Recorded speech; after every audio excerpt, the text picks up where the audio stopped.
Tuloy na sa Pebrero ang confirmation of charges hearing ni dating Pangulong Rodrigo Duterte para sa kasong crimes against humanity.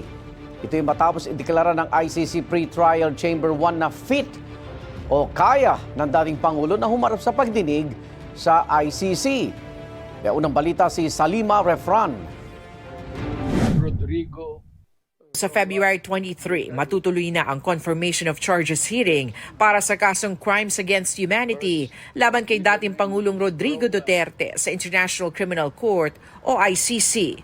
Yan ay matapos makita ng ICC Pre-Trial Chamber 1 na fit o nasa maayos na kalagayan si Duterte para makibahagi sa pre-trial proceedings at maging sa mismong pagdinig. Ito ang desisyon ng pre-trial chamber matapos mabusisi ang report ng tinalaga nitong panel of independent medical experts na sumuri kay Duterte.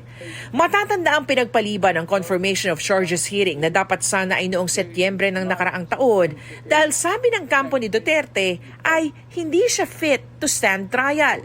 Gate noon ng depensa, lumalala ang medical situation ni Duterte at nahihirapan ng maunawaan ang ebidensya laban sa kanya, maging intindihin ang mga direktiba ng kanyang mga abogado. Sa 25 pahinang desisyon ng Pre-Trial Chamber 1, nakitang epektibong naipatutupad ni Duterte ang kanyang mga procedural rights at makakabahagi sa pre-trial proceedings. Sinuri si Duterte ng isang forensic psychiatrist, isang neuropsychologist at isang neurologist.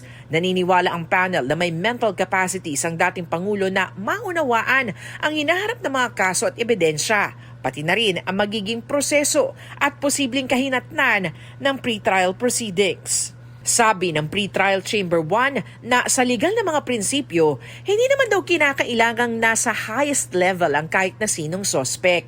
Maaabot raw ang requirement basta't nariyan daw ang mga kapasidad at tinitingnan ito sa pangkalahatan at sa makatwirang paraan at may gabay ng kanyang mga abogado.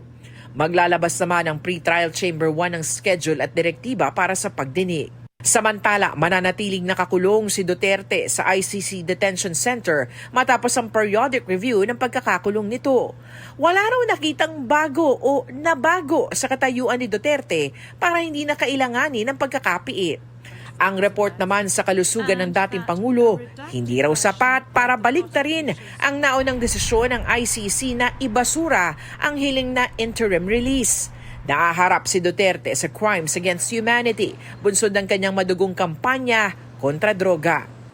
Ito ang unang balita sa Salima Refran para sa GMA Integrated News.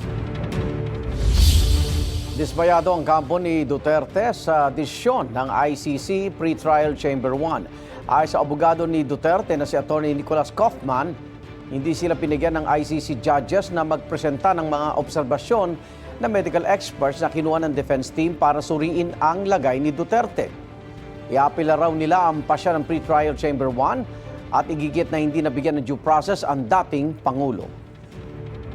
Igan, mauna ka sa mga balita, mag-subscribe na sa GMA Integrated News sa YouTube para sa iba't ibang ulat sa ating bansa.